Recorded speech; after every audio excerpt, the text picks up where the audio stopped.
ಕ್ರಿಸ್ತ 950 ಕಾಲದ ಶಾಸನ ಇದೆ ಅಲ್ಲಿ ನಿಮಗೆ, ಕನ್ನಡ ಶಾಸನ. ಶಿವನ ನೃತ್ಯ ಶಿಲ್ಪಗಳನ್ನ ನಾವು ನಟರಾಜ ಅಂತ ಕರಿತೀವಿ.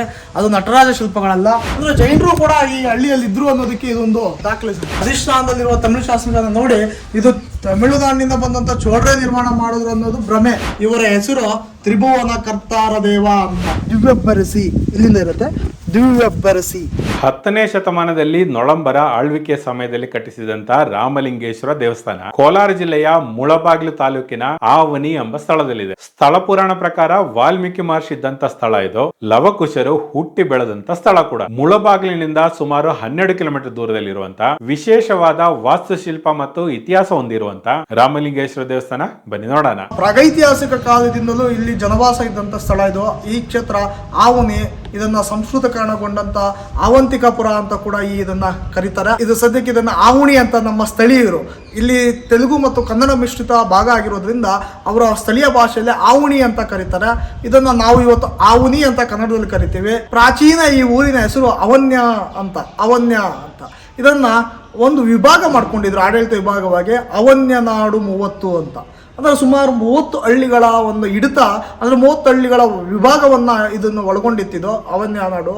ಇಲ್ಲಿ ಇದು ಸುಮಾರು ನಮಗೆ ಮೊದಲಿಗೆ ಬಾಣರು ಕಾಣಿಸ್ಕೊಳ್ತಾರೆ ರಾಜರು. ಬಾಣರಿಂದ ಗಂಗರು, ನೊಳಂಬರು, ವಿಜಯನಗರ ಕಾಲದವರೆಗೂ, ಈ ಒಂದು ಸ್ಥಳೀಯ ಪಾಳೆಗಾರರು ಕಾಲದವರೆಗೂ ಇದೊಂದು ಪ್ರಮುಖ ಧಾರ್ಮಿಕ ಕೇಂದ್ರ ಆಗಿತ್ತು, ರಾಜಕೀಯ ಕೇಂದ್ರವಾಗಿತ್ತು. ನೋಡಿ ಸ್ನೇಹಿತರೆ, ಇದು ವಿಜಯನಗರ ಕಾಲದಲ್ಲಿ ಆಗಿರುವಂಥ ರಚನೆಗಳು. ಸೊ ಇದು ನಿಮಗೆ ಬಹುದೊಡ್ಡ ಸುಮಾರು 4-5 ದೇವಾಲಯಗಳಿರುವಂತಹ ಒಂದು ಸೈಟ್ ಇದು. ಸುಮಾರು 9ನೇ ಶತಮಾನದಲ್ಲಿ ನಿರ್ಮಾಣ ಆಗಿರುವಂತಹ ಬೃಹತ್ ದೇವಾಲಯಗಳು ಇವೆ. ಇವು ವಾಸ್ತುಶಿಲ್ಪದಿಂದ ಬಹಳ ಪ್ರಸಿದ್ಧಿ ಪಡೆದಿವೆ ಹಾಗೂ ಪ್ರಾಚೀನತೆಯಿಂದ ಕೂಡ. ನೊಳಂಬ ದೇವಾಲಯಗಳಲ್ಲಿ ಬಹಳ ವಿಶಿಷ್ಟವಾದ ಸ್ಥಾನವನ್ನು ಅವನಿ ದೇವಾಲಯಗಳು ಪಡ್ಕೊಂಡಿವೆ. ಈ ಒಂದು ಎಲ್ಲ ರಚನೆಗಳು ಕೂಡ ವಿಜಯನಗರ ಕಾಲದಲ್ಲಿ ಆಗಿರುವಂಥದ್ದು. ನಿಮಗೆ ವಿಜಯನಗರ ಕಾಲದಲ್ಲೇ ಆಗಿರೋದಕ್ಕೆ ನಿಮಗೆ ಅವರ ಸ್ಟೈಲ್ ಆಫ್ ಕಂಬಗಳ ವಿಶೇಷತೆಯನ್ನು ಕಾಣ್ತೀವಿ, ಹೊರಗಡೆ ಒಳಗಡೆ ಕೂಡ. ಇದು ಕೂಡ ವಿಜಯನಗರ ಕಾಲದಲ್ಲಿ ಆಗಿರುವಂಥ ದೇವಾಲಯ. ನಿಮಗೆ ಅಲ್ಲಿ ಅವರ ಲಾಂಛನ ಕೂಡ ಕಾಣುತ್ತೆ. ಆಕ್ಚುಲಿ ಈ ದೇವಾಲಯ ಸುತ್ತಮುತ್ತ ಇವರ ಲಾಂಛನಗಳನ್ನ ಕಾಣ್ತವೆ. ಖಡ್ಗ, ಸೂರ್ಯಚಂದ್ರ, ವರಹ, ಇದು ಅವರ ಕಾಲದಲ್ಲಿ ಆದಂಥದ್ದು. ಬಹುಶಃ ಇದು ಇಲ್ಲಿ ಯಾವುದೋ ಒಂದು ನಮ್ಮ ನೊಳಂಬರ ದೇವಾಲಯ ಧ್ವಂಸ ಆದಾಗ ಅಥವಾ ಅದು ಪಾಳು ಬಿದ್ದಾಗ ಅದರ ಅವಶೇಷಗಳನ್ನು ಬಳಸಿ ಒಂದು ಮಂಟಪ ನಿರ್ಮಿಸ್ಕೊಂಡಿದ್ದಾರೆ.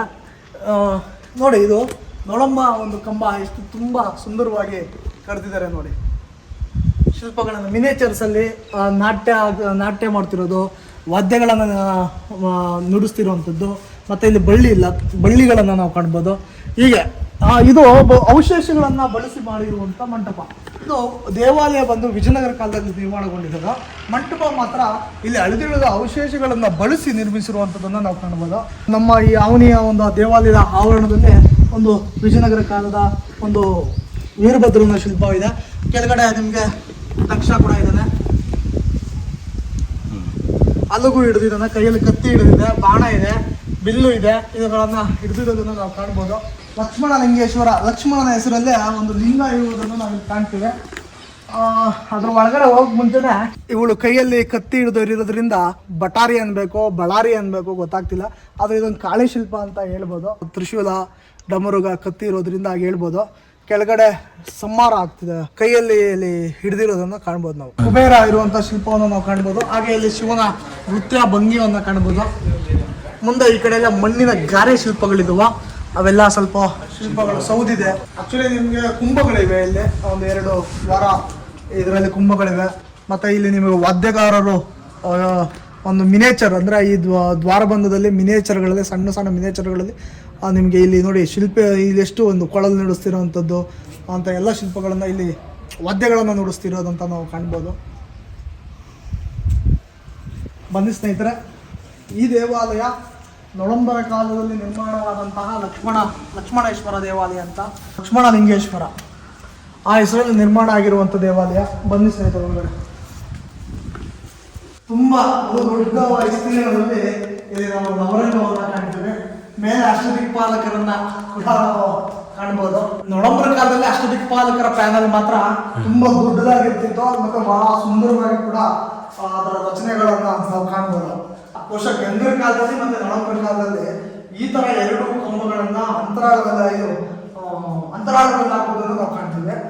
ಮತ್ತೆ ನೀವೆಲ್ಲ ನೋಡ್ಬೋದು ಈ ನವರಂಗದಲ್ಲಿರುವಂತಹ ಇವರು ಒಂದು ಕಂಬದಲ್ಲಿ ಈ ಮಿನೇಚರ್ ವರ್ಕ್ ಏನಿರುತ್ತೆ, ವಾದ್ಯಗಳನ್ನ ಮತ್ತೆ ಮಹಾಭಾರತ ದೃಶ್ಯಗಳನ್ನ ಮತ್ತೆ ರಾಮಾಯಣ ದೃಶ್ಯಗಳನ್ನ ನಾವು ಕಳೆದಿರೋದ್ರಿಂದ ನಾವು ಬಹುತೇಕ ಕಡೆ ಕಳೆದಿದ್ದೇವೆ. ಹೇಮಾವತಿ ಆಗಿರ್ಬೋದು, ನಂದಿ ಆಗಿರ್ಬೋದು, ಮತ್ತೆ ಆವನಿ ಆಗಿರ್ಬೋದು, ಅರವಳ್ಕುಪ್ಪೆ ಹಲವಾರು ಕಡೆ ಇಂಥವನ್ನ ಕಾಣ್ತೀವಿ ನೋಡಿ. ಇಲ್ಲಿ ಕೂಡ ವಾದ್ಯಗಳನ್ನು ಮಾಡಿದ್ದಾರೆ.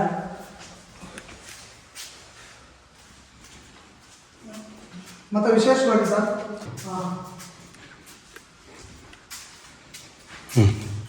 ವಿಶೇಷವಾಗಿ ನಾವಿಲ್ಲಿ ಸೂರ್ಯ ಶಿಲ್ಪ ಅಂದ್ರೆ ನಳಂಬರ ಕಾಲದ ಅದ್ಭುತವಾದಂತ ಸೂರ್ಯ ಎಷ್ಟು ತುಂಬಾ ಸುಂದರವಾಗಿದ್ದಾನೆ. ಅಂದ್ರೆ 2 ತಾವರೆ ಹೂಗಳನ್ನ ಹಿಡಿದು ಅವನು ಈ ವಂಗಿಯಲ್ಲಿ ನಿಂತಿದ್ದಾನೆ ಸರ್. ಇಲ್ಲಿ ಸುಮಾರು ಸಪ್ತಮಾತೃಕೆಯರು 7 ಜನ, ಮತ್ತೆ ವೀಣಾಧಾರ ಶಿವ ಮತ್ತೆ ಅಥವಾ ಅಂದ್ರೆ ಈ ಕಾಲಕ್ಕೆ ನಾವು ಬಹುತೇಕ ಕಡೆ ವೀಣಾಧಾರ ಶಿಲ್ಪ ನೋಡ್ತೀವಿ. ಇಲ್ಲಿ ವೀಣಾಧಾರ ಶಿವ ಇಲ್ಲಿ ನಾವು ಕಾಣ್ಬೋದು. ಸಪ್ತಮಾತೃಕೆ ಪ್ಯಾನಲ್ ಇರೋದನ್ನ ಕಾಣ್ಬೋದು.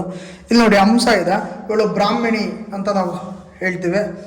ಮತ್ತೆ ಇಲ್ಲಿ ಆನೆ ಇದೆ, ಇವಳು ಇಂದ್ರಾಣಿ ಅಂತ ಹೇಳ್ಬೋದು. ಆನೆ ಐರಾವತ ಆಗಿರೋದ್ರಿಂದ ಇಂದ್ರನ ವಾಹನ. ಮತ್ತೆ ಅವಳು ಇದರಲ್ಲಿ ಬರುವಂತ ಇಂದ್ರಾಣಿ, ಇವಳು ಇಂದ್ರಾಣಿ ಆಗಿದ್ದಾಳೆ.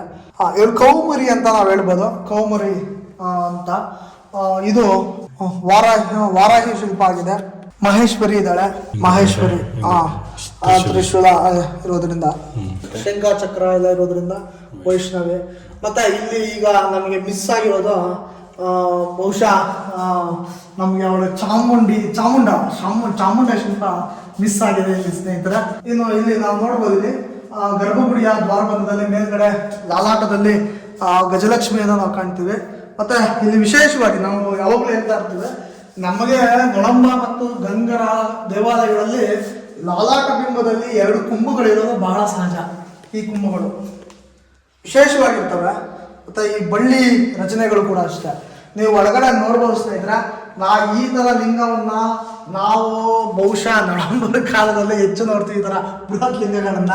ಮತ್ತು ಇದೇ ಥರ ಲಿಂಗವನ್ನು ನಾವು ಎಲ್ಲಿ ನೋಡ್ಬೋದು ಅಂದರೆ, ಮತ್ತೊಂದು ಇತ್ತೀಚೆಗೆ ನಾವು ನರಸಿಂಹದಲ್ಲಿ ನೋಡಿದ್ವಿ ನೋಡಿ ಸ್ನೇಹಿತರೆ. ಇದು ಶತ್ರುಘ್ನ ಲಿಂಗೇಶ್ವರ ದೇವಾಲಯ ಅಂತೇಳಿ ಇದನ್ನ ಕರೀತಾರೆ.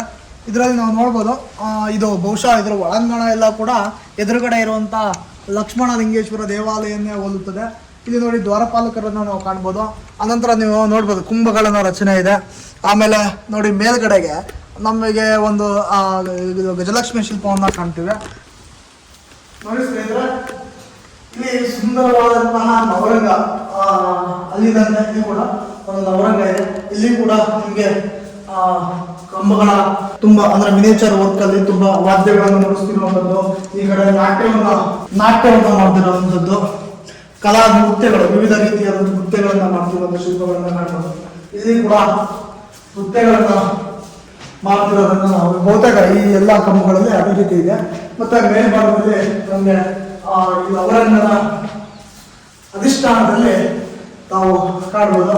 ಇಲ್ಲಿ ನೋಡಿ ಇದು ಪಾರ್ವತಿ ಪರಮೇಶ್ವರ ಶಿಲ್ಪವನ್ನು ಕಾಣ್ಬೋದು.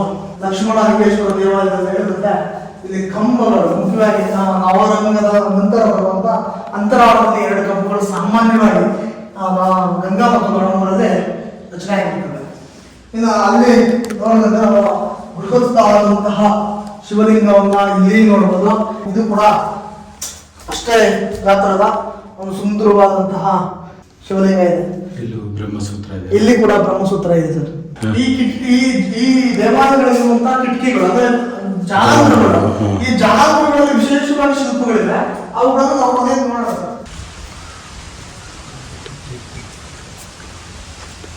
ಈ ದೇವಾಲಯಗಳು ಬಹುತೇಕ ದಿಲೀಪನ ಕಾಲದಲ್ಲಿ ಅಂದ್ರೆ ಒಂದಷ್ಟು ವರ್ಷಗಳಿಂದಲೇ ಸುಮಾರು 200 ವರ್ಷಗಳ ಹಿಂದೆ ಇವುಗಳಿಗೆ ಒಂದಷ್ಟು ಇತಿಹಾಸ ಇರೋದು ನಾವು ಕಾಣ್ತೀವಿ ಸರ್. ಈ ತರ ಒಂದು ಗ್ಯಾಪಲ್ಲಿ ದೇವಸ್ಥಾನ. ಇಲ್ಲಿ ಒಂದು ದೇವಾಲಯ ಇದೆ ಸರ್ ನೋಡಿ ನಿಮಗೆ ಸರ್. ಇಲ್ಲಿ ವಿಶೇಷವಾದಂತಹ ಒಂದು ಜಲಾಂಧ್ರಗಳನ್ನ ಕಾಣ್ಬೋದು. ಕೆಳಗಡೆ ನೃತ್ಯ ಮಾಡ್ತಿದ್ರೆ ಮೇಲ್ಗಡೆ ಸ್ತ್ರೀ ಪುರುಷರ ಒಂದು ಚಿತ್ರಗಳನ್ನ ನಾವು ಕಾಣ್ಬೋದು.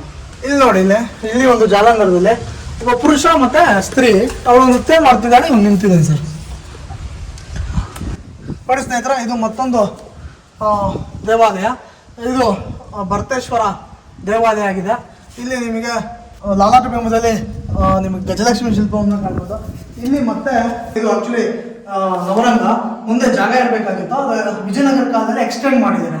ಆ ದೇವಾಲಯನ ಎಕ್ಸ್ಟೆಂಡ್ ಮಾಡಿರೋದ್ರಿಂದ ಇದರ ಮುಂಭಾಗದ ಏನು ಮುಖಮಂಟಪ ಇರಬೇಕಾಗಿತ್ತು ಅದನ್ನ ಆ ದೇವಾಲಯಕ್ಕೆ ಸೇರ್ಪಡೆ ಆಗ್ಬಿಟ್ಟಿದೆ, ರಾಮೇಶ್ವರ ದೇವಾಲಯ ಸೇರ್ಪಡೆ ಆಗಿದೆ. ಹಾಗಾಗಿ ನವರಂಗ ಮಿಸ್ ಆಗಿದೆ ನಮ್ಗೆ. ಅಂದ್ರೆ ಈ ನವರಂಗಕ್ಕೆ ದ್ವಾರ ಮಂಟಪ ಅಂದ್ರೆ ಇದು ಮುಖಮಂಟಪ ಅಂಟ್ಕೊಂಡಿರೋದನ್ನ ಕಾಣ್ಬೋದು. ಹೌದು ಸರ್, ಇದು ನವರಂಗ. ಈ 4 ಪಿಲ್ಲರ್ ಏನಿದೆ ಈ ಗೋಡೆಗೆ ಆಗಿರುವಂತವು, ಈ ಗೋಡೆಗೆ ಇರೋದು ಇದು ನವರಂಗ ಆಗಿದೆ. ಇದರ ಮೇಲ್ಗಡೆ ನಮಗೆ ಅಷ್ಟದಿಕ್ಪಾಲಕ ಕಾಣ್ಬೇಕಾಗಿತ್ತು, ಬರೀ ಪದ್ಮಗಳ ರಚನೆಯನ್ನು ನಾವು ನೋಡ್ತೀವಿ. ಮತ್ತೆ ಇದು ದೇವಾಲಯ ಜೀರ್ಣೋದ್ಧಾರ ಮಾಡೋ ಸಂದರ್ಭದಲ್ಲಿ ಇದು ಕುಸಿದ್ಬಿಡೋ ಕಾರಣಕ್ಕೆ ಇದು ನೂತನವಾಗಿ ಇವರೇ ಹಾಕಿರುವಂತ ಒಂದು ಕಂಬಗಳು ಹೊಸದಾಗಿ. ಇದು ನಿಮ್ಗೆ ಅಂತರಾಳದಲ್ಲಿ ನಾನು ಹೇಳಿದಂತೆ ಹಿಂದೆ ಹೇಳಿದಂತೆ 2 ಕಂಬಗಳು ಬರ್ತದೆ. ಮತ್ತೆ ಇಲ್ಲಿ ವಿಶೇಷವಾಗಿ ಇದು ಕೂಡ ಅದೇ ಮಾದರಿಯ ಒಂದು ಶಿವಲಿಂಗ ನೋಡಿ. ಇಲ್ಲಿ ಕೂಡ ಬ್ರಹ್ಮಸೂತ್ರವನ್ನ ನಾವು ಕಾಣ್ತೀವಿ. ಈ ದೇವಾಲಯದ ಅಧಿಷ್ಠಾನಗಳಲ್ಲಿ ನೋಡ್ಬೋದು ಸಿಂಹ ಶಿಲ್ಪಗಳನ್ನ ನೋಡ್ತೀವಿ. ಈ ಕಡೆ ನೋಡಿ ಇಲ್ಲಿ ಸಿಂಹ ಇದೆ, ಆ ಕಡೆ ಆನೆ ಇದೆ, ಮತ್ತೆ ಇಲ್ಲಿ ಈ ಆನೆಗಳಿವೆ, ಮತ್ತೆ ಇಲ್ಲಿ ನಮ್ದೊಂದು ಕನ್ನಡ ಶಾಸನ ಇದೆ, ಇಲ್ಲಿ ಕುದುರೆ ಇದೆ, ಮತ್ತೆ ಇಲ್ಲಿ ಆನೆ ರೂಪದ ಸಿಂಹ ಅಂದ್ರೆ ಆ ಒಂದು ರಚನೆಗಳಿವೆ. ಮತ್ತೆ ಇಲ್ಲಿ 2 ಸಿಂಹಗಳನ್ನ ಕಾಣ್ಬೋದು. ಇಲ್ಲಿ ಆನೆ ಮೇಲೆ ಮಾವುತ, ವೀರ, ಆನೆ ಮೇಲೆ ಮಾವುತ, ಇದರ ಹಲವಾರು ರಚನೆಗಳನ್ನ ಯಾಳಿ ಶಿಲ್ಪಗಳನ್ನ ಕೂಡ ನಾವು ಇದರಲ್ಲಿ ಕಾಣಬಹುದಾಗಿದೆ. ರಾಮಲಿಂಗೇಶ್ವರ ದೇವಾಲಯ ನವೆಂಬರ್ ಕಾಲದ ದೇವಾಲಯ. ಇಲ್ಲಿ ನಮಗೆ ಹೊಯ್ಸಳರ ಕಾಲದಲ್ಲಿ ಮತ್ತೆ ವಿಜಯನಗರ ಕಾಲದಲ್ಲಿ ಹಲವಾರು ಸ್ವರೂಪ ಬದಲಾವಣೆ ಆಗಿದೆ ಈ ದೇವಾಲಯ. ಇಲ್ಲಿ ನಿಮಗೆ ಇದೆಲ್ಲ ಕೂಡ ಕಾಣುವಂಥದ್ದು ವಿಜಯನಗರ ಕಾಲದಲ್ಲಿ ನಿರ್ಮಾಣ ಆಗಿರುವಂಥದ್ದು ಸ್ವರೂಪ. ಈ ಮುಖಮಂಟಪ ಅದು ಕೂಡ ಎಕ್ಸ್ಟೆಂಡ್ ಆಗಿದೆ. ಈ ಭಾಗ ಏನಿದೆ ಈ ಭಾಗ ಒಳಗಡೆಗೆ ಎಕ್ಸ್ಟೆಂಡ್ ಆಗಿದೆ. ಬನ್ನಿ ನೋಡೋಣ. ಇದು ರಾಮಲಿಂಗೇಶ್ವರ ಒಳಗೆ ಹೋಗ್ತಾರೆ. ಈ ಶೈನಿಂಗ್ ಎಲ್ಲ ಬರಲಿಕ್ಕೆ ಜನ ಮುಟ್ಟಿ ಮಾಡಿರೋದಾ? ಇಲ್ಲ ಸರ್, ಶೈನಿಂಗ್ ಇದ್ದಿತ್ತು, ಪೇಂಟ್ ಹಾಕಿದ್ರು. ಮತ್ತೆ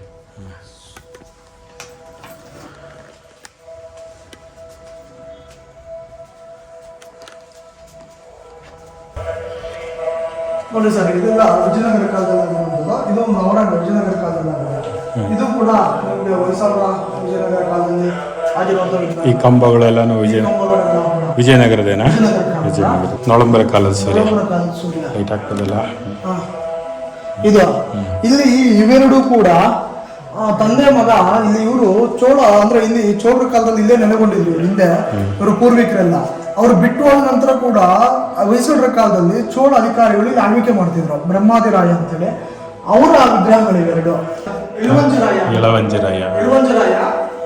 ಇವರ ಕಾಲದಲ್ಲಿ ಇದೆಲ್ಲ ಎಕ್ಸ್ಟೆಂಡ್ ಆಗಿದೆ. ಇದೆಲ್ಲ ಅವರು ಮಾಡಿರುವಂಥದ್ದು. ಸೂರ್ಯ ಮಾತ್ರ ನಮಗೆ ನೊಳಬರುದ. ನೋಡಿ ನಿಮಗೆಲ್ಲ ಇದೆಲ್ಲ ಹೊಯ್ಸಳರ, ಇದು ವಿಜಯನಗರ ಕಾಲದಲ್ಲಿ ಆಗಿರುವಂಥ ರಚನೆಗಳು ನೋಡಿ. ಇದು ಬಹುಶಃ ಇದು ಹೊಯ್ಸಳರ ಕಾಲದ್ದು. ಇದು ಹೊಯ್ಸಳರ ಕಾಲದಲ್ಲಿ ಇದು ಆಗಿರ್ಬೋದು ಸರ್. ಇದು ನಮಗೆ ನಮ್ಮ ವಿಜಯನಗರ ಕಾಲದಲ್ಲಿ ಇದೆಲ್ಲ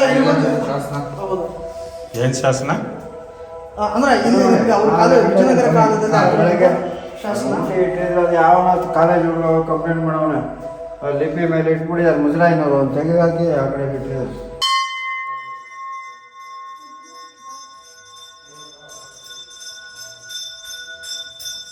ಸರಿ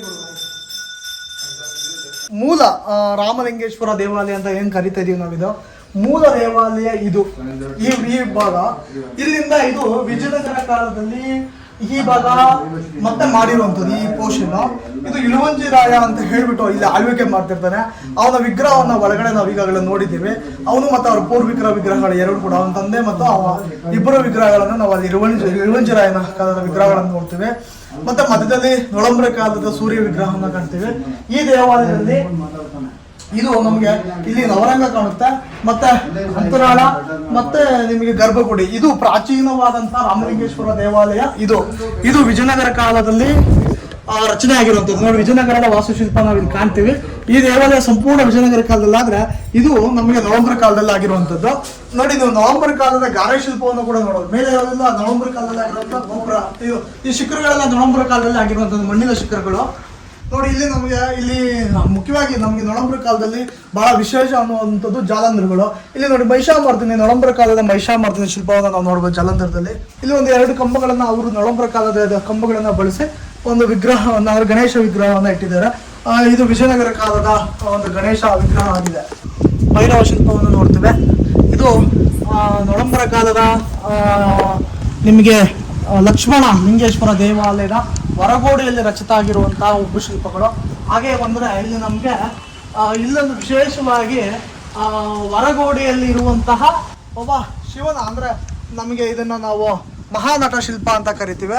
ಈ ಮಹಾನಟ ಶಿಲ್ಪ ಏನಿದೆ, ಈ ಮಹಾನಟ ಶಿಲ್ಪ ಹೊರಗೋಡೆಯಲ್ಲಿದೆ. ಅವನು ಸುಂದರವಾಗಿ ಕಾಣೋದಕ್ಕೆ ನಮ್ಮ ಜನ ಇದಕ್ಕೆ ಆದಂಥ ಒಂದು ಗುಡಿ ನಿರ್ಮಾಣ ಮಾಡಿದ್ದಾರೆ.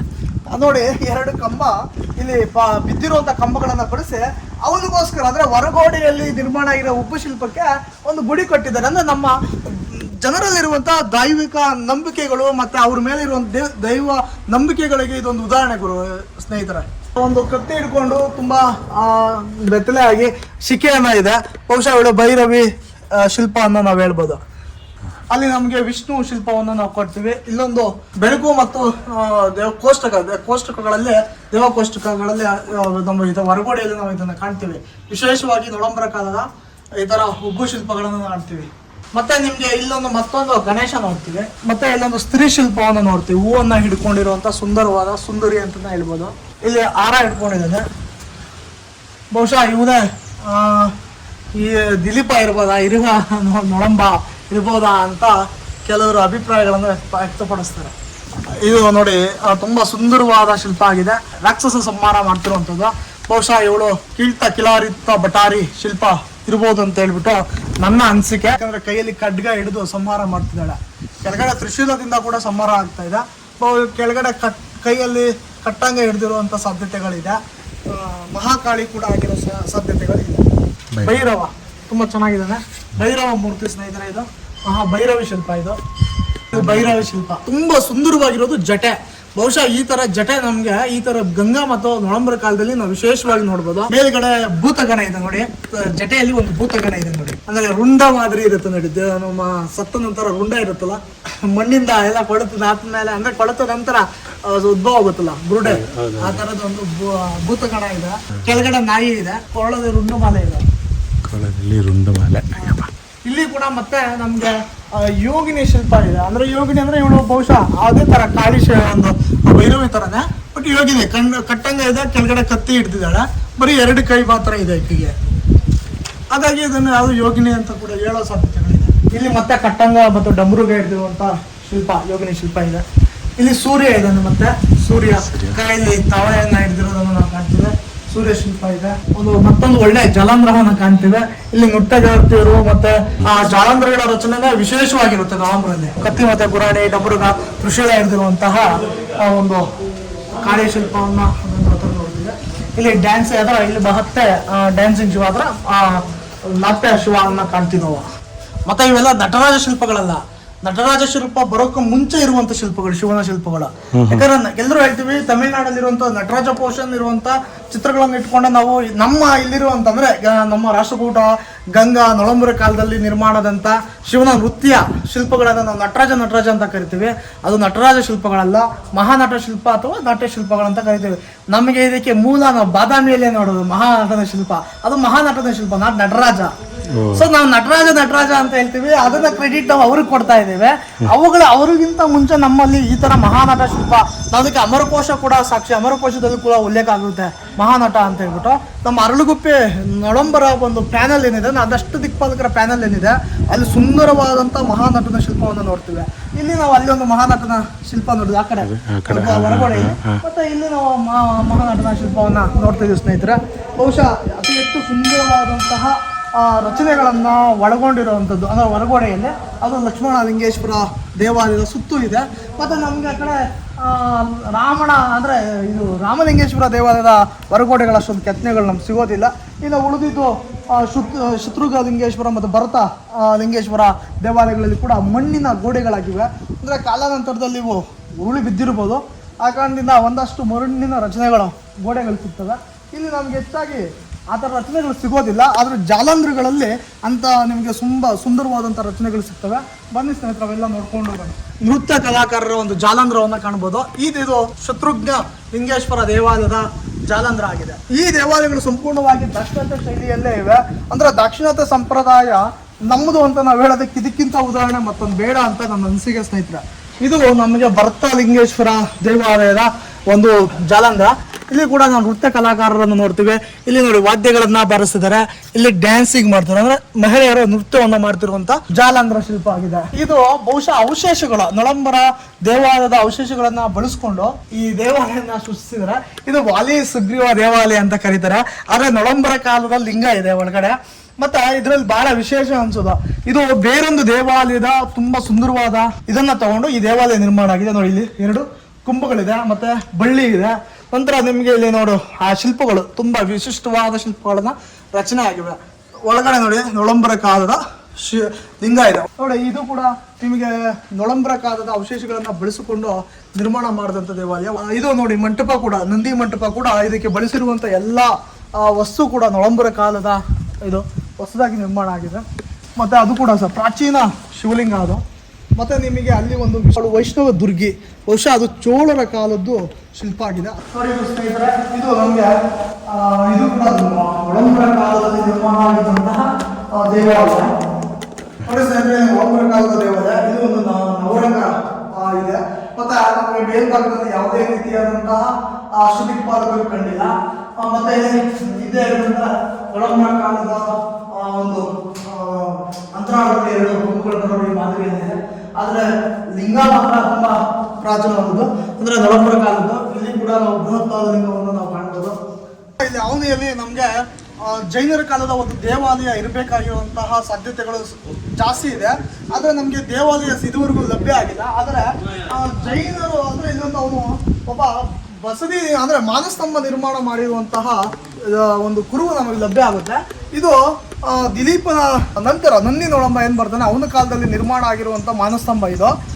ಇದು ಜೈನರು ನಿರ್ಮಾಣ ಮಾಡಿದಂತ ಮಾನಸ್ತಂಭ. ಅದಕ್ಕೆ ದಾಖಲೆ ಏನಪ್ಪಾ ಅಂತ ನೀವು ಕೇಳಿದ್ರೆ ಈ ಶಾಸನ ಇದೆ. ಇಲ್ಲಿ ಈ ಶಾಸನದಲ್ಲಿ ಅವನು ಹೇಳ್ತಾನೆ, ಇಲ್ಲಿ ನಾನೊಂದು ಮಾನಸ್ತಂಭ ನಿರ್ಮಾಣ ಮಾಡಿದೆ ಅಂತ ಹೇಳ್ಬಿಟ್ಟು ದಾಖಲೆ ಸಿಗ್ತದೆ.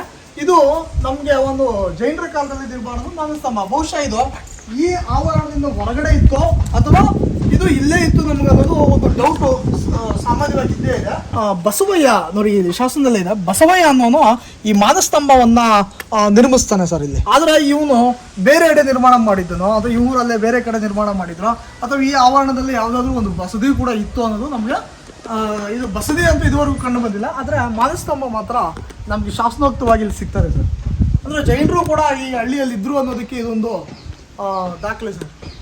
ನೋಡಿ ಸ್ನೇಹಿತರೆ, ಇಲ್ಲಿ ಒಂದು ವೈಷ್ಣವ ದುರ್ಗಿ ಮತ್ತೊಬ್ಳು ಇಲ್ಲಿ ಇದ್ದಾಳೆ. ಇದರಲ್ಲಿ ಕೂಡ ಶಂಖ ಮತ್ತು ಚಕ್ರವನ್ನ ಹಿಡಿದಿರೋದನ್ನ ನಾವು ಕಾಣ್ಬೋದು. ಮತ್ತೆ ಕೆಳಗಡೆ ಅವಳು ಒಂದು ಎಮ್ಮೆಯ ಕೋಣದ ತಲೆ ಮೇಲೆ ನಿಂತಿರುವಂತದನ್ನು ನಾವು ಕಾಣ್ತೀವಿ. ಇಲ್ಲಿ ಕಾಣ್ತಿರುವಂತಹ ವೈಷ್ಣವ ದುರ್ಗಿ ಶಿಲ್ಪ ತುಂಬಾ ಪ್ರಾಚೀನವಾದದ್ದು. ನೊಳಂಬರ ಕಾಲದಲ್ಲಿ ನಿರ್ಮಾಣವಾದಂತಹ ವೈಷ್ಣವ ದುರ್ಗಿ ಶಿಲ್ಪ. ಮತ್ತೆ ಸಾಮಾನ್ಯವಾಗಿ ಇಲ್ಲಿ ಬಂದ ತಕ್ಷಣ ಹಲವಾರು ಜನ ಇಲ್ಲಿ ತಮಿಳು ಶಾಸನಗಳನ್ನ ನೋಡ್ಬಿಟ್ಟು ಅಧಿಷ್ಠಾನದಲ್ಲಿರುವ ತಮಿಳು ಶಾಸನಗಳನ್ನ ನೋಡಿ ಇದು ತಮಿಳುನಾಡಿನಿಂದ ಬಂದಂತ ಚೋಳರೇ ನಿರ್ಮಾಣ ಮಾಡಿದ್ರು ಅನ್ನೋದು ಭ್ರಮೆ. ಅದು ಇಲ್ಲಿ ಚೋಳರ ಯಾವ ದೇವಾಲಯಗಳನ್ನ ನಿರ್ಮಾಣ ಮಾಡಿಲ್ಲ, ಆದ್ರೆ ದಾನ ಧರ್ಮಗಳನ್ನ ನೀಡಿದರೆ ಹೊರತು ಯಾವ ಇದನ್ನು ಮಾಡಿಲ್ಲ. ಅಂದ್ರೆ ಹೊಯ್ಸಳರ ಕಾಲದಲ್ಲಿ ಇಲ್ಲಿ ಅವರ ಒಂದು ಅಧಿಕಾರಿಗಳು ಇಲ್ಲಿ ಆಳ್ವಿಕೆ ಮಾಡ್ತಿದ್ರು. ಹೊಯ್ಸಳ ತಮಿಳು ಮೂಲದ ಅಧಿಕಾರಿಗಳು ಅವರ ವಿಗ್ರಹಗಳನ್ನ ಒಳಗಡೆ ನಾವು ಬ್ರಹ್ಮಾದಿ ರಾಜ ಅಂತ ಬರ್ತಾನೆ ಒಂದು ವಿಗ್ರಹಗಳನ್ನ ನಾವು ನೋಡ್ಬೋದು. ಹೊಯ್ಸಳರು ಆಳ್ವಿಕೆ ಮಾಡಿದಾಗ ಇಲ್ಲಿ ಚೋಳರನ್ನ ನಾವು ಹೊರಗಡೆ ಅಟ್ಟಿದ್ರು ಕೂಡ ಅಧಿಕಾರ ನಡೆಸುವಂತ ಅಧಿಕಾರಿಗಳು ಇಲ್ಲೇ ಉಳಿದ್ಬಿಟ್ರು, ಅವ್ರ ಕುಟುಂಬಸ್ಥರು ಇಲ್ಲೇ ಉಳಿದ್ರು. ಹಾಗಾಗಿ ಆ ಕಾಲದಲ್ಲಿ ದಾನ ಧರ್ಮಗಳನ್ನ ಕೊಟ್ಟಾಗ ಈ ತರ ತಮಿಳು ಭಾಷೆಯಲ್ಲಿ ಹಾಕಿರೋದನ್ನ ನಾವು ಕಾಣ್ತೀವಿ ಅಧಿಕಾರಿಗಳು. ಆದ್ರೆ ಈ ದೇವಾಲಯಗಳು ಎಲ್ಲವೂ ಕೂಡ ನೊಳಂಬರ ಕಾಲದಲ್ಲಿ ನಿರ್ಮಾಣ ಆದಂತ ದೇವಾಲಯಗಳು. ಮತ್ತೆ ಇಲ್ಲಿ ಅತಿ ಹೆಚ್ಚು ಪ್ರಭಾವ ಇದ್ದಂತ ರಾಜರು ಯಾರು ಅಂದ್ರೆ ಬಾಣ, ಗಂಗಾ ಮತ್ತು ನೊಳಂಬರು ಮಾತ್ರ. ಅನ್ನೋದು ಚೋಳರು ಇದ್ದ ಕಾಲದಲ್ಲಿ ದಾನ ಧರ್ಮಗಳನ್ನ ನೀಡಿದರೆ ಹೊರತು ಇಲ್ಲಿ ಈ ದೇವಾಲಯಗಳನ್ನ ನಿರ್ಮಾಣ ಮಾಡಿಲ್ಲ. ಹಾಗಾಗಿ ಇಲ್ಲಿ ಸಾಮಾನ್ಯ ತಪ್ಪು ತಿಳುವಳಿಕೆ ಏನಂದ್ರೆ ಅವರು ಇಲ್ಲಿ ದಾನ ದತ್ತಿ ಕೊಟ್ಬಿಟ್ಟು ಚೋಳ ಪ್ರತಿಷ್ಠೆ ಅಂತ ಮಾಡ್ತಿದ್ರು. ಆ ಒಂದು ಕಾರಣದಿಂದನೇ ಎಲ್ಲಾ ದೇವಾಲಯಗಳು ಇಲ್ಲಿ ಎಲ್ಲಾ ಕಡೆ ಇನ್ಕ್ಲೂಡಿಂಗ್ ನಮ್ಮ ಹಳೇಬೀಡು ಭಾಗದವರೆಗೂ ಯಾವುದೇ ಶಿವಾಲಯಗಳಿದ್ದಾಗ ಯಾರು ಕಟ್ಟಿಸಿದ್ದು ಅಂತ ಹೇಳಿದ ತಕ್ಷಣ ಚೋಳರು ಕಟ್ಟಿಸಿದ್ದು ಅಂದ್ರೆ ಚೋಳ ಪ್ರತಿಷ್ಠೆ ಯಾಕೆ ಚೋಳರು ಜಾಸ್ತಿ ಮಾಡ್ತಿದ್ರು ಅಂತ ಹೇಳಿದ್ರೆ, ಸೊ ಇಲ್ಲಿ ನಮಗೆ 1004 ತಲಕಾಡನ್ನ ಚೋಳರು ಯುದ್ಧ ಮಾಡಿ ಗೆದ್ದಾಗ ಮತ್ತೆ ನಮಗೆ 2 ವರ್ಷಗಳ ಕಾಲದ ನಂತರ ಸ್ಥಳೀಯ ಜನ ದಂಗೆ ಹೇಳ್ತಾರೆ. ಆ ಸ್ಥಳೀಯ ಬುಡಕಟ್ಟು ಜನಾಂಗಗಳು ತಲಕಾಡ್ ಹತ್ರ ಬುಡಕಟ್ಟು ಜನಾಂಗಗಳು ಅಳಿದುಳಿದಂಥ ನೊಳಂಬರು ಮತ್ತೆ ಸಾಮಾನ್ಯ ಅವಾಗ ತಾನೇ ಮುನ್ನೆಲೆಗೆ ಬರೆದಿದ್ದಂಥ ಹೊಯ್ಸಳರು ಎಲ್ಲರೂ ಜೊತೆಗೂಡಿ ಕಲಿಯೂರು ಕದನ ಮಾಡ್ತಾರೆ. ಕಲಿಯೂರ ಹತ್ರ ಒಂದು ಕದನ ಆಗುತ್ತೆ. ಆ ಯುದ್ಧದಲ್ಲಿ ಚೋಳರು ಗೆಲ್ತಾರೆ. ಆ ಯುದ್ಧದಲ್ಲಿ ಚೋಳರು ಗೆದ್ರು ಕೂಡ ಅಂದ್ರೆ ನಮ್ಮ ಜನಸಾಮಾನ್ಯರು ಪರಕೀಯರು ಅಂದ್ರೆ ಪರ ರಾಜ್ಯದವರು ನಮ್ಮ ಮೇಲೆ ಆಡಳಿತ ಮಾಡಿದಾಗ ಜನ ಸ್ವೀಕರಿಸಿರ್ಲಿಲ್ಲ. ಜನ ಅದನ್ನು ವಿರೋಧ ಮಾಡ್ತಿದ್ರು, ಪ್ರತಿರೋಧ ಮಾಡ್ತಿದ್ರು. ಆ ಒಂದು ಕಾರಣದಿಂದ ಅದನ್ನು ಸಾಧ್ಯ ಆದಷ್ಟು ಕಡಿಮೆ ಮಾಡೋದಕ್ಕೋಸ್ಕರ ಚೋಳ ಅಂದರೆ ದೇವಾಲಯಗಳಿಗೆ ಒಂದಷ್ಟು ದಾನದತ್ತಿಯನ್ನು ನೀಡಿ ಅಥವಾ ಯಾವುದೋ ಒಂದು ಸಪ್ತಮಾದ್ರ ವಿಗ್ರಹವನ್ನು ಮತ್ತೊಂದನ್ನು ಅಲ್ಲಿ ಪ್ರತಿಷ್ಠಾಪನೆ ಮಾಡಿ ಚೋಳ ಪ್ರತಿಷ್ಠೆ ಅಂತ ಹೇಳಿ ದತ್ತಿಗಳನ್ನು ನೀಡ್ತಿದ್ರು. ಆ ಒಂದು ಕಾರಣದಿಂದ ನಂತರ ಜನರು ಯಾರು ಗ್ರ್ಯಾಂಡ್ಸ್ ಕೊಟ್ಟಿರ್ತಿದ್ರು ಕೆಲವೊಂದು, ಆ ಕಾರಣದಿಂದ ಅವರು ಚೋಳ ಪ್ರತಿಷ್ಠೆ ಆ ಒಂದು ಹಿನ್ನೆಲೆಯಿಂದ ಯಾರು ಮುಂದಿನ ಜನಾಂಗಗಳು ಆ ಕಾಲಾನಂತರದಲ್ಲಿ ಮುಂದಿನ ಜನಾಂಗಗಳು ಯಾರು ದೇವಾಲಯ ಕಟ್ಟಿಸಿದ್ರೆ ಚೋಳರು ಅಂತ ಒಂದು ಭ್ರಮೆಯಿಂದ ಬರ್ತಿದ್ದೇವೆ. ಬಹುತೇಕ ನಮ್ಮ ಮೈಸೂರು ಭಾಗದಲ್ಲಿ ಕೂಡ ಈ ಕಥೆಗಳು ಇವತ್ತಿಗೂ ಚಾಲ್ತಿಯಲ್ಲಿವೆ. ಸ್ನೇಹಿತರೆ, ನಿಮಗೆ ಇವತ್ತು ಆವನಿ ಸ್ಥಳದಲ್ಲಿ ಆವನಿಯ ಒಂದು ಈ ಕ್ಷೇತ್ರ ಏನಿದೆ, ಅವನ್ಯ ನಾಡು, ಈ ಜಾಗದ ಬಗ್ಗೆ ವಿಶೇಷತೆಗಳು ಏನು ಅನ್ನೋದನ್ನ ಇಲ್ಲಿ ಒಂದು ಶಿಲ್ಪದ ಮೂಲಕ ನಿಮಗೆ ತೋರಿಸಿ ಅದರ ಪ್ರಾಮುಖ್ಯತೆ ಏನು, ಅವರು ಯಾರು ಅಂತ ಹೇಳಿ ನಿಮಗೆ ನಾನು ಇವತ್ತು ತಿಳಿಸ್ಕೊಡ್ತೀನಿ. ಸ್ನೇಹಿತರೆ, ಇಲ್ಲಿ ಕಾಣಿಸ್ತಿದ್ದಾರೆ ಪದ್ಮದ ಮೇಲೆ ಒಬ್ಬ ಗುರುಗಳು ಕುಳಿತಿದ್ದಾರೆ ನೋಡಿ. ಪದ್ಮದ ಮೇಲೆ ಒಬ್ಬ ಗುರುಗಳು, ಇವರ ಹೆಸರು ತ್ರಿಭುವನ ಕರ್ತಾರ ದೇವ ಅಂತ. ತ್ರಿಭುವನ ಕರ್ತಾರ ದೇವ ಅಂತ ಹೆಸರು. ಅದರ ಪಕ್ಕ ಒಂದು ಶಾಸನ ಇದೆ ನೋಡಿ, ಶ್ರೀ ತ್ರಿಭುವನ ದೇವ ಭಟಾರ ಅಂತ ಹೇಳ್ಬಿಟ್ಟು ನಿಮಗೆ ಕನ್ನಡದಲ್ಲಿ ನಿಮಗೆ ಪ್ರಾಚೀನ ಸುಮಾರು ಕ್ರಿಸ್ತ ಶಕ 950 ಕಾಲದ ಶಾಸನ ಇದೆ ಅಲ್ಲಿ ನಿಮಗೆ, ಕನ್ನಡ ಶಾಸನ. ಅಲ್ಲಿ ಶ್ರೀ ತ್ರಿಭುವನ ಕರ್ತಾರ ದೇವರು ಅಂತ ಹೇಳಿ ಆ ಗುರುಗಳು ಅಂದ್ರೆ ಇವರು ಲಾಕುಳ ಅಥವಾ ಕಾಳಾಮುಖ ಸಂಪ್ರದಾಯಕ್ಕೆ ಸೇರಿದಂತಹ ಯತಿಗಳಾಗಿದ್ದರು. ಅವರು ಈ ನಾಡನ್ನ ಅಂದ್ರೆ ಈ ಅವನ್ಯ ನಾಡು 30 ಅಂತ ಏನು ಪ್ರಾಚೀನ ಕೇಂದ್ರದಲ್ಲಿತ್ತು, ಆ ನಾಡನ್ನ ಆಳ್ವಿಕೆ ಮಾಡ್ತಿದ್ದಂತಹ ಒಬ್ಬ ಯತಿಗಳು, ಮಹಾ ಗುರುಗಳಾಗಿದ್ರು ಇವರು. ಇಲ್ಲಿ ಸುಮಾರು ಅವನ್ಯ ನಾಡು ಸುತ್ತಮುತ್ತ ಇರುವಂತಹ ಬಲ್ಲ ಅಂತ ನಾವೇನು ಕರಿತೀವಿ, ಶೃಂಗೇರಿ ಸದುಮ್ನಹಳ್ಳಿ ಅಂತ ನಾವೇನು ಕರಿತೀವಿ, ಹಾಗೂ ಈ ಅವನಿ ಕ್ಷೇತ್ರದಲ್ಲಿರುವಂತಹ ಹಲವಾರು ಶಾಸನಗಳಲ್ಲಿ ನಮಗೆ ತ್ರಿಭುವನ ಕರ್ತಾರ ದೇವರ ಉಲ್ಲೇಖ ಸಿಗ್ತದೆ. ಇವರು ಸುಮಾರು 4 ರಿಂದ 5 ಶತಮಾನಗಳ ಕಾಲ ತಪೋರಾಜ್ಯ ಅಂದ್ರೆ ಆವನಿ ನಾಡಿನ ತಪೋರಾಜ್ಯವನ್ನ ಆಳ್ವಿಕೆ ಮಾಡ್ತಿದ್ರು ಅಂತ ಬರುತ್ತೆ. ಅಂದ್ರೆ ಈ ನಾಡು ಒಂದು ತರ ಧಾರ್ಮಿಕ ಸ್ವತಂತ್ರವನ್ನ ಪಡ್ಕೊಂಡಿತ್ತು. ಈ ಆವನಿ 30ರ ಮೇಲೆ ರಾಜರ ಹಿಡಿತಾ ಇರಲಿಲ್ಲ, ಅಂದ್ರೆ ರಾಜರ ಆಳ್ವಿಕೆ ಪ್ರಭಾವ ಈ ನೆಲದ ಮೇಲೆ ಇರ್ತಿರ್ಲಿಲ್ಲ. ಇವಾಗ ಉದಾಹರಣೆಗೆ ಹೇಗೆ ರೋಮನ್ ಅಂತ ನಾವೇನು ಕರಿತೀವಿ, ನಾವು ಅದನ್ನ ರೋಮ್ ಅಲ್ಲಿ ಹೇಗೆ ಯಾವುದೇ ರಾಜಕಾರಣಿಗಳ ಅಥವಾ ಅಲ್ಲಿನ ರಾಜರ ಪ್ರಭಾವ ಇರುವುದಿಲ್ವೋ, ಅಲ್ಲಿ ಪೋಪ್ ಅಧಿಕಾರಿ ಹೇಗೆ ತನ್ನ ಸ್ವತಂತ್ರದಿಂದ ಆಳ್ವಿಕೆ ಮಾಡ್ತಿರ್ತಾನೆ ರೋಮನ್ನ, ಅದೇ ರೀತಿ ಆಗಿನ ಕಾಲದಲ್ಲಿ ಅಂದ್ರೆ ಆ ಧರ್ಮ ಹೆಚ್ಚು ಕಡಿಮೆ ನಮ್ಮ ದೇಶಕ್ಕೆ ಕಾಲಿಡಕ್ಕಂತ ಮುಂಚೆನೆ ಈ ತರ ನೆಲೆಗಳು ನಮ್ಮ ಭಾರತದಲ್ಲಿ ಇದು. ಉದಾಹರಣೆಗೆ ಕಾಶಿ, ನಿಮ್ಮ ಹರಿಶ್ಚಂದ್ರ ಮಹಾಕಾವ್ಯ ನೆನಪೇ ಇರುತ್ತೆ, ಸತ್ಯ ಹರಿಶ್ಚಂದ್ರನ ಕಾವ್ಯ. ಅದರಲ್ಲಿ ಹರಿಶ್ಚಂದ್ರ ತನ್ನ ಇಡೀ ಸಂಪತ್ತನ್ನ ಕಳ್ಕೊಂಡಾಗ ಅವನೊಂದು ಕಡೆ ಸೇವಕನಾಗಿ ಹೋಗ್ಬೇಕಾಗಿರುತ್ತೆ.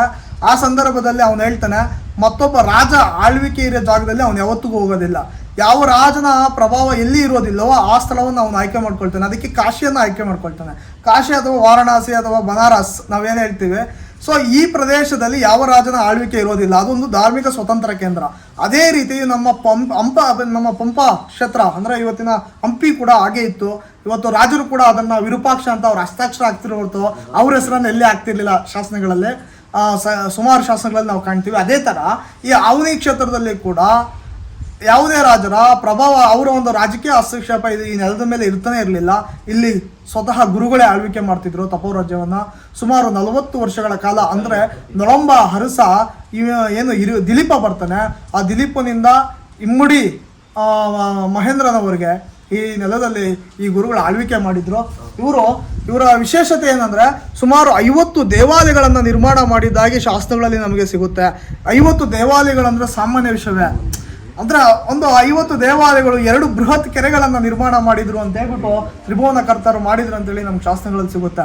ಇವತ್ತು ಇಲ್ಲಿನ ದೇವಾಲಯಗಳ ರಚನೆಗಳನ್ನ ಅಥವಾ ದೇವಾಲಯಗಳಲ್ಲಿರುವಂಥ ಆ ಒಂದು ಶಿವಲಿಂಗಗಳನ್ನೆಲ್ಲ ಕಂಡಾಗ ಅಥವಾ ಇಲ್ಲಿರುವಂಥ ಹಲವಾರು ಇದರ ನಮ್ಮ ಐತಿಹಾಸಿಕ ನೆಲೆಗಳನ್ನು ಕಂಡಾಗ ಇವರ ಪ್ರಭಾವ ಎಷ್ಟಿತ್ತು, ಮತ್ತು ಇವರ ಶಾಸ್ತ್ರಗಳನ್ನು ಅಧ್ಯಯನ ಮಾಡಿದಾಗ ಇವರ ಒಂದು ಪ್ರಭಾವ ಎಲ್ಲ ರಾಜರ ಮೇಲೆ ಕೂಡ ಇರ್ತಿತ್ತು. ನಳಂಬರು ಒಂದು ಕಡೆ ಆದರೆ ಗಂಗರ ಅರಸರು ಕೂಡ ಈ ಗುರುಗಳಿಗೆ ನಡೆದುಕೊಳ್ತಿದ್ರು. ಅನಂತರ ವ್ಯಾಪಾರಿಗಳು, ಮುಖ್ಯವಾಗಿ ಒಡಗಾವಳಿ ಪನ್ನಿಚಾಸರ ಸುತ್ತಮುತ್ತಿದ್ದಂಥ ವ್ಯಾಪಾರಿ ವರ್ಗ ಕೂಡ ಗುರುಗಳಿಗೆ ನಡೆದುಕೊಳ್ತಿದ್ರು. ಅಂದರೆ ಇಲ್ಲಿಗೆ ಅವ್ರ ಮೇಲೆ ಕೂಡ ಇಡ್ತಾ ಇರ್ತಿತ್ತು ಗುರುಗಳಿಗೆ.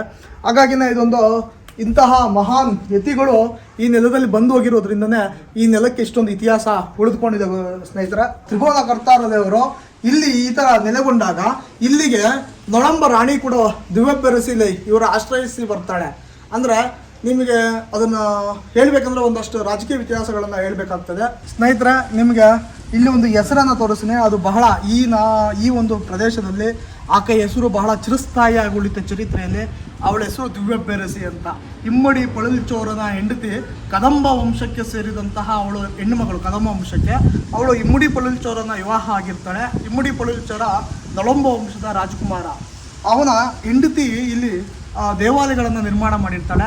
ಇಲ್ಲೇ ಬಂದು ನೆಲೆಗೊಂಡಿರ್ತಾಳೆ ಅವಳು. ಆಕೆ ಅವಳ ಹೆಸರು ನಮ್ಗೆ ಇಲ್ಲಿ ಕಾಣಿಸುತ್ತೆ ನೋಡಿ ಶಾಸನದಲ್ಲಿ, ದಿವ್ಯಬ್ಬೆರಸಿ ಇಲ್ಲಿಂದ ಇರುತ್ತೆ, ದಿವ್ಯಬ್ಬೆರಸಿ.